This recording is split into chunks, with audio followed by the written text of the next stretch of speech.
Depuis 4 mois, les mauvaises odeurs ont envahi le petit village de Saint-Palais. Le maire et les riverains sont inquiets.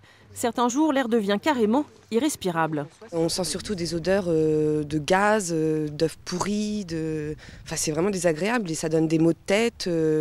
Dimanche, par exemple, c'était affreux. J'avais envie de vomir. On ne pouvait pas rester dehors, on ne peut pas aérer les maisons. Donc voilà, on est à la campagne et on sent des odeurs vraiment bizarres. Des émanations de gaz ressenties jusqu'à 6 km à la ronde.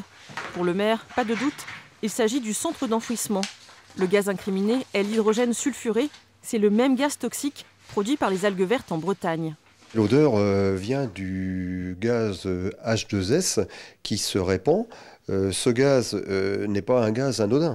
C'est un gaz qui, même à la limite, à forte dose, est dangereux. C'est pour ça que je fais de ce problème un problème de santé publique.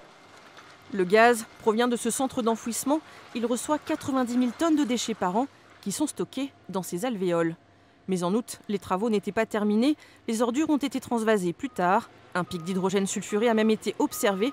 Pour limiter les odeurs, Veolia a donc dû bâcher la nouvelle alvéole et recueillir le gaz de fermentation en surface. 3 semaines de travaux, mais ça ne suffit pas. Il faut du temps pour résoudre ce problème, ça ne se fait pas instantanément, mais on travaille beaucoup à ça et on a bien conscience de la gêne qui est occasionnée pour les riverains. Mais par contre, on constate que les plaintes diminuent parce qu'on les enregistre tous les jours, donc on espère qu'on est sur la bonne voie.